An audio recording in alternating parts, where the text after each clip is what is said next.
So with much request today, I'm talking about every single time Eren has traveled into the past and other moments that just seem a little suspicious, that could hint towards him affecting the past in some way. So this is almost like a part 2 kind of follow-up video to this video up there, where I talk about how the anime could have an alternate ending. How likely is that to be? Not really. However, there is a major theory that I bring up in that video where there are 3 main timelines. And the anime timeline is the 3rd and final. And so when I refer to Eren, I'm talking about a different Eren that created the anime timeline, because there are a lot of differences, a lot of surprising differences between the manga and the anime, more than just weird adaptations. Actual scenes being cut and characters being swapped, it's very odd. And so I wanted to break everything down. However, before we get into that, we need to talk about the color theory, which I did again bring up in the previous video. In my color theory, there are 3 main colors. There could be many more, but they represent certain things. We have brown, we have white, and we have black. Brown in Japan means home, comfort, and security, which we see Kid Eren wearing all the time. It's not often that we don't see him wearing that. And it's after his mother dies that we stop seeing him wear that, because we know that he is beyond being that kid. Because we know that his home was destroyed. The one that kept him safe, his mother, is gone. In Japan, white means purity and innocence and just being good, I guess. Black, obviously, is the opposite. It means you're evil, it's not good. And so, when you think about it in this way, Eren wears this quite often. He wears the white undershirt alone, but he sometimes wears it with the black jacket over top, which the black jacket does come in a couple different forms.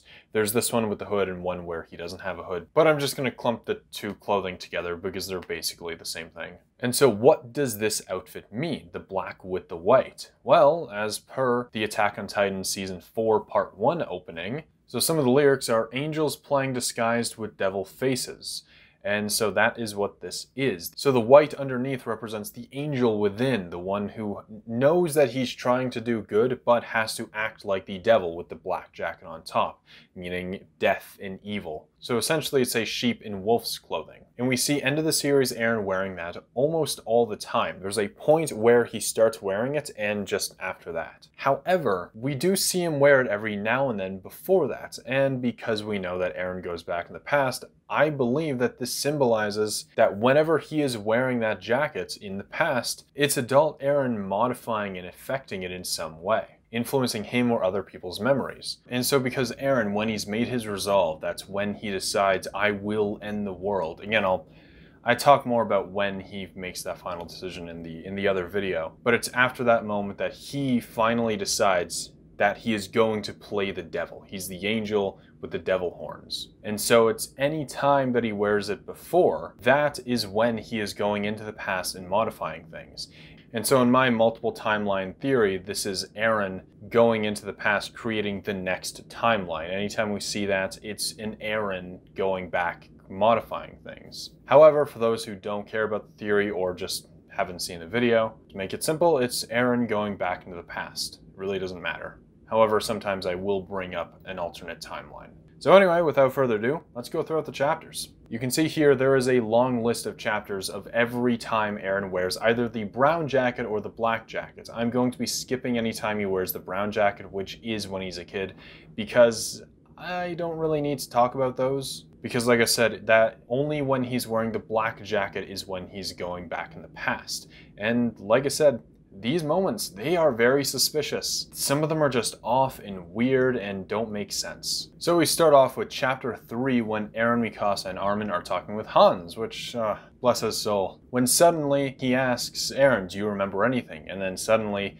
Eren just gets in a massive headache, falls to the ground, and he says that his head is feeling like it's splitting in 2. And while he gets that, he also gets Grisha's memories, which is odd because he wasn't touching anyone of royal blood or anything, which that's happened multiple times. He gets these memories without any royal blood contact, which I'm pretty sure that's common knowledge, but it's still very interesting. However, the even more interesting part about this is the fact that he's getting a headache alongside these memory flashes, which I don't think it confirms, but it insinuates that anytime Mikasa gets a headache, she is seeing these memories. What is she seeing? We don't really know. Oftentimes it's this scene right here where Eren is protecting her. However, there could be other moments. For example, there is the time that Mikasa, it seemed like anyway, that she saw the whole Lost Girls story, which is an alternate timeline if her parents never get murdered. And again, I'm bringing up yet another video, but I talk more about Mikasa's headaches in that new video right there, if you're interested in watching. But this must be a future Eren giving a past Eren memories. If there's no royal blood contact, he must be forcing the memories upon him, right? I don't really know. But with the jacket, there's time manipulation. And so in chapter 52, he is once again wearing the black jacket with the white undershirt. And this time they were talking about getting Historia and Eren, keeping them on the down low. And so there's a couple things here. One, in the other video, I do talk about how Historia is a big part of this timeline and Eren wants to get close to her because in the anime, she might actually have his kid. He might be the father in the anime, if the whole alternate timeline thing is true. And so anytime Historia and Eren are together, for the most part, he's always wearing that jacket and shirt combo. It's very interesting. But in terms of other plot, this is the key moment where they create the plan to keep Eren either in the house like they do in the manga or in the carriage like they do in the anime. And this is one of the few arcs that have changed drastically from the manga and anime. And so this could be Eren deciding which he wants to do from the future to affect the past to create the future that he wants. But now this is where things get really weird in time-ish, or just weird adaptations, one of the two, but I want to say it's plot related. A few scenes are swapped around, and so there's this cooking scene which happens in chapter 2, but if we're following the anime, it happens in chapter 53, if that makes any sense. The anime puts it where chapter 53 would be. Meanwhile, in chapter 52, this cooking scene happens. I hope that made sense. But the thing is, this scene plays out entirely different. In the manga, Connie talks to Historia about Ymir and a bunch of other issues that are happening, and that's basically the scene. Historia talks to the gang as her true self for the first time, and it's mainly just a conversation with Connie and Historia, which is not a common interaction. However, in the anime, the scene plays out much differently. Connie suddenly remembers, oh, he has to do a shift change, and so he and Mikasa leave the room, leaving Eren and Historia all alone together. And that's where they have a very deep, intimate conversation, where Eren comforts her about her anxiety. And it's a very sweet moment that brings them closer together, which would indeed help them convince Historia to have his kid. However, this conversation still does happen, however, it's pushed a little bit further in the manga. It's moved a couple chapters forward into chapter 54, but we'll get to that in a second. But now in chapter 53, Eren is trying to train with the hardening, but he does it so much that he passes out. And when he wakes up, he gets a flash of the past. However, it's not from an attack titan. He sees the memories of Frida Reese. She's brushing her hair in the mirror. I hope I pronounced her name right. This flashback does happen in the anime, however, it's pushed way, way forward when he's in the cave. There's also another flash that Historia gets, which is, again, pushed to that cave scene, but we'll get to that in a sec. While waiting alone in this house with Historia, it plays out a lot differently in the anime. In the anime, he's not wearing that black and white jacket like he is in the manga, and two, they're in a carriage, not in a house. So, on to chapter 54. Eren's still wearing the black and white jacket. He wakes up alongside Historia because she like jumps awake and says that she had a dream. She doesn't quite remember it, but as the viewer, we know what she was dreaming about. It was her and her sister Frida, and it looked like that Historia was reaching out. But we can also see here, it looks like that Eren was also reaching out in his sleep as well. And since just before, he was looking through the eyes of her sister, perhaps in the dream as well, he was also looking through the eyes of the sister. But, like I said, this does not happen in the anime. None of this actually does, because Eren and Historia have a really good conversation about her anxiety. That is when this conversation happens, not in the kitchen like it does in the anime. And so you might be thinking, why would Eren do that? I'm claiming that Eren's going back in the past to modify things. Why shift the conversation? Well, for a couple things.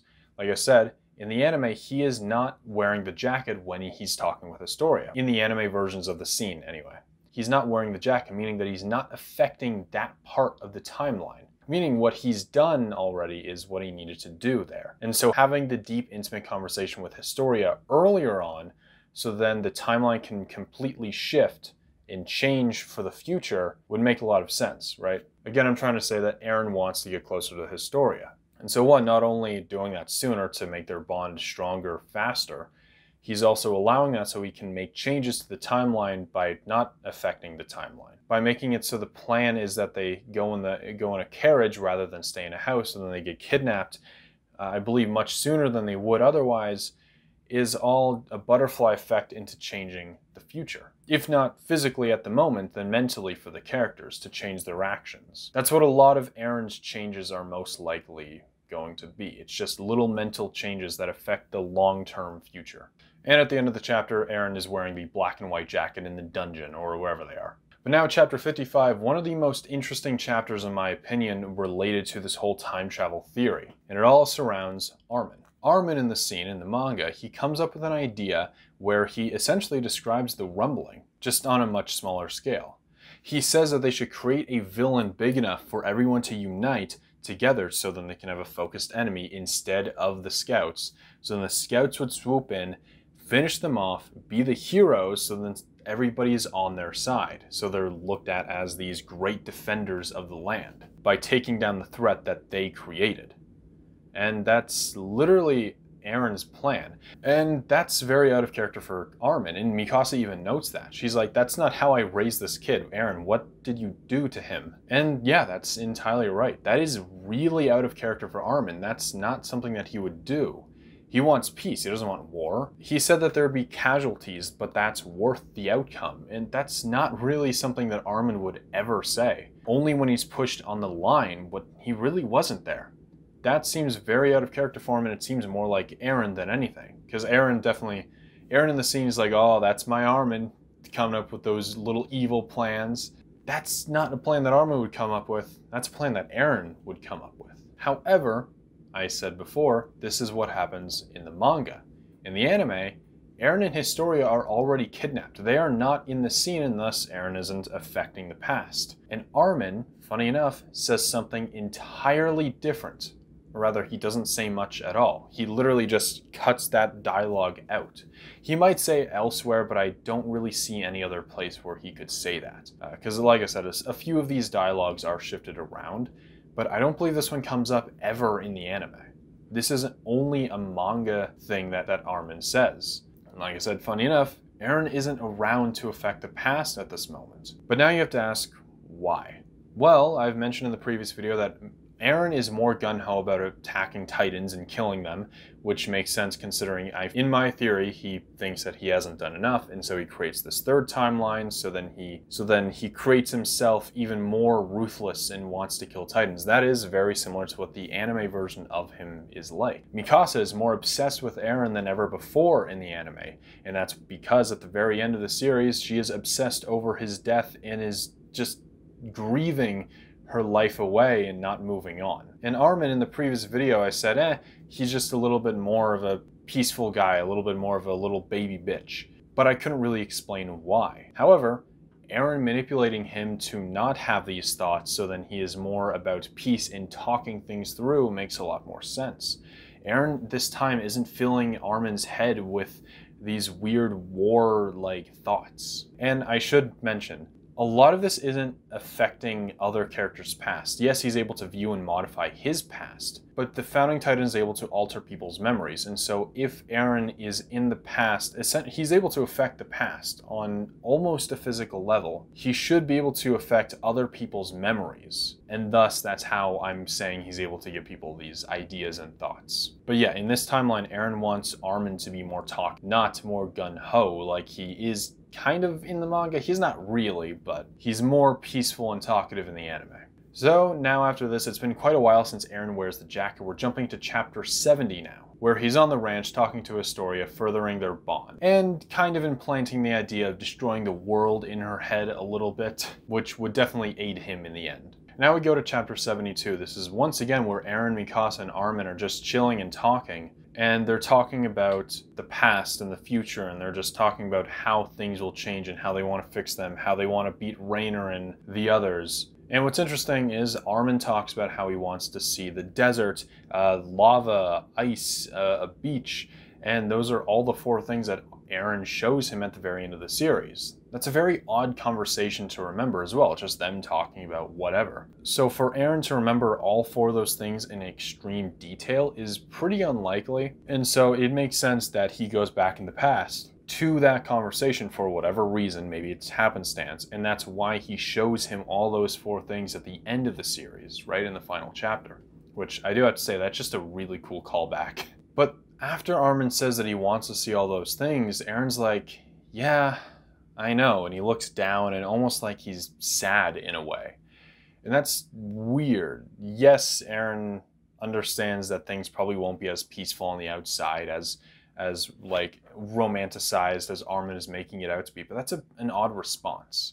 It's almost like he knows for sure that he's going to destroy the world in the future, or at least has feelings of that doubt, and that Armin won't ever be able to see that, which again is why Eren shows it to him in the visions, because he knows back then and now Armin's never going to be able to see all those things because Eren basically destroyed the world. From here though, that's kind of it. After that, it's when Eren makes his resolve, which I do talk about in more detail in the other video of exactly when. God, I've been mentioning that other video so much. I do apologize. I do that a little bit too much in my videos. So yeah, whether or not you believe in the 3 timeline theory that I mentioned before, or if you're just thinking, okay, this is our Eren going back in the past, creating the timeline like it was insinuated, all of these moments are very interesting, and I can guarantee you there are a few more that I've missed. Just because I didn't check through every single chapter, I've only found the ones that I found.